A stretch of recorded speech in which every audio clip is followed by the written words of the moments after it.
बिस्मिल्लाहिर्रहमानिर्रहीम, अस्सलाम वालेकुम। उम्मीद है आप सब दोस्त खैरियत से होंगे और एक और खूबसूरत सी सुबह को एंजॉय कर रहे होंगे।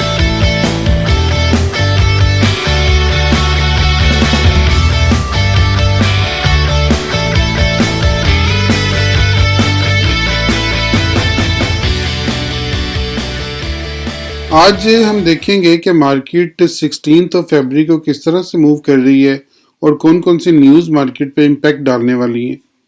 फ्राइडे 16 फरवरी है, रिटेल सेल का डेटा आएगा जीबीपी का, और जीबीपी में एक दफ़ा आपको अच्छी खासी हलचल नज़र आएगी। और अगर ये 1.5 से ऊपर आ जाता है तो आपका जीपीपी जोन से बहुत तेज़ी से अप साइड पे जाने के चांसेस हैं, वरना ये बहुत तेज़ी के साथ नीचे जाएगा।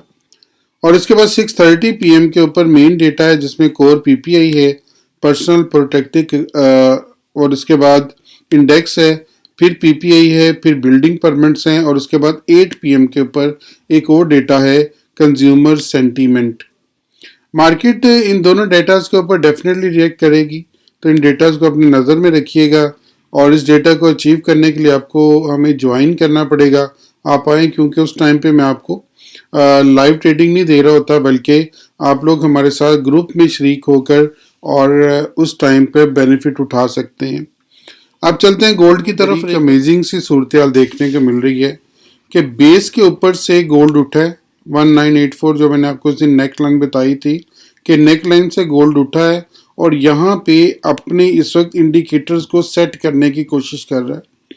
और हो सकता है कि गोल्ड आपका 2018 तक चला जाए और 2018 के पास आपको एक अच्छी सेलिंग मिल सकती है। तो उम्मीद है कि 2018 तक ये जा सकता है एक विक मारने के लिए। लेकिन सबसे जो बड़ी बात आपको नज़र आ रही है वो ये कि इस एरिया में ये जो सी ट्रेंड लाइन आ रही है, ये आपकी लाइन, ये बहुत दफ़ा यहाँ पे देखें ऑनर हुई है, ऑनर हुई है, ऑनर हुई है, और यहाँ पे देखें, यहाँ पे रिजेक्शन भी इसी लाइन से इसको मिलती रही है। ये सेम पॉइंट पे इसको रिजेक्शन मिलती रही है। लेकिन दो चीज़ें यहाँ पे इकट्ठी हो गई हैं। एक तो ये वाला जो सा मॉर्निंग स्टार है, यहाँ से लग रहा है कि गोल्ड अपसाइड पे जाने के चांसेस हैं, लेकिन ट्रेंड लाइन को देख के थोड़ा सा खौफज़दा भी हुआ जा रहा है कि हो सकता है कि गोल्ड इससे इस ट्रेंड लाइन को ना तोड़ पाए, या फिर अगर तोड़ता है तो एक फेक आउट देकर और वापस आ सकता है। तो 2008 अगर हम 4 आवर के चार्ट पे जाएं और 4 आवर के चार्ट पे जाके इसको देखें तो 2008 का एरिया बहुत क्रिटिकल है। 2008 के एरिया से गोल्ड जोन सा है वो 2 दफ़ा नीचे आया है। ये मैं 4 आवर के चार्ट पे हूँ, और 4 आवर के चार्ट के ऊपर देखें ज़रा, ये वाला एरिया जिसके ऊपर मैं अब बात कर रहा हूँ, ये एरिया यहाँ पे क्रिटिकल बन गया हुआ है 2008। अगर ये 2008 का एरिया नहीं तोड़ता, चाहे 1 घंटे के चार्ट पे देख लें या इसको फिर 2 घंटे के चार्ट पे, 4 घंटे के चार्ट पे लगा के देख लें, अगर इस एरिया को ना तोड़े तो आप यहाँ से सेल करेंगे और सेल करके गोल्ड को आप 19884 तक देखेंगे। अगर इस एरिया को तोड़ जाए, इसको रीटेस्ट करे, तो फिर आप इसके ऊपर 2018 तक जा सकते हैं। ये वाला एरिया जोन सा है, आप इसको रीटेस्ट होता देखेंगे, लेकिन जहाँ यहाँ से जाना फिर हमने सेलिंग में ही है। हमने कोशिश करना है कि गोल्ड को हमने सेल करनी है, चाहे हमें इस एरिया से मिले या इस एरिया से मिले, जिस एरिया से मिले हमने गोल्ड में सेल करना है, क्योंकि गोल्ड में कोई ऐसी खास न्यूज़ नहीं है अभी जो गोल्ड को ऊपर लेके जाने का सबब बन सके।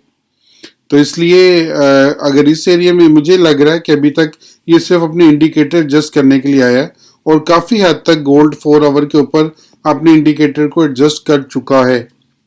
तो अगर यहाँ पे रुकता है, हो सकता है कि पीपीआई की न्यूज़ से पहले ये 2 से 4 डॉलर्स के अंदर घूमता रहे, तो वो अच्छा मौका होगा कमाने के लिए, और उसमें आप बेहतरीन कमाई कर सकते हैं।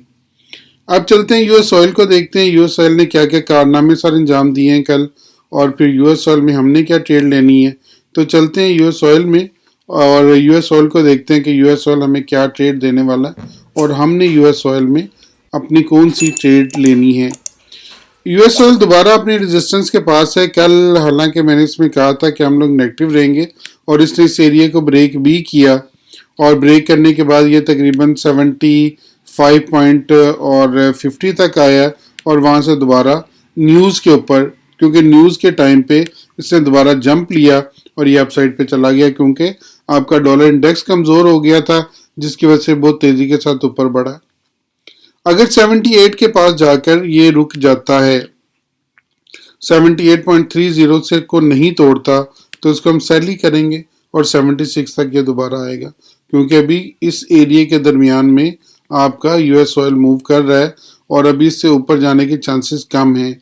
तो 78 के पास हम इसको सेल करेंगे और सेल करके दोबारा ये 76 तक आपको इंशाल्लाह ज़रूर लेके आएगा, और फिर देखेंगे कि हमने इसमें क्या ट्रेड लेनी है।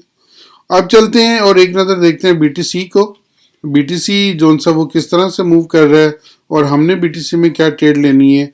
तो चलते हैं बीटीसी को एक नज़र देखते हैं कि बीटीसी हमें क्या देने वाला है। बीटीसी में वही 52,000 का के ऊपर इस वक्त रुक रहा है। मैंने आपको कल भी बताया था कि अगर ये इस लेवल से ऊपर रहता है तो बाय में जाएगा, अगर इस लेवल से नीचे आता है तो फिर हम सेल करेंगे 50,315 तक। सिर्फ एक दफ़ा ये न्यूज़ के करीब ये नीचे आया, एल्स ये ऊपर ही रहा है 52,844।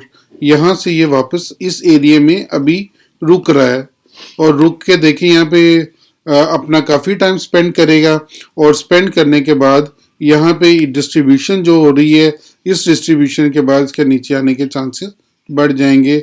और अगर ये नीचे आता है, जब तक इस एरिया को ना तोड़े आपने सेल नहीं करना, ये ज़हन में रखिएगा। 51,683 आपने तकरीबन इसको सेल करना है 51,500 पे। अगर 51,500 से नीचे आता है वहाँ पे आप इसको सेल करेंगे और सेल करके आपका स्टॉप लॉस 51,800 होगा, तो आपको ये 50,300 तक ले आएगा।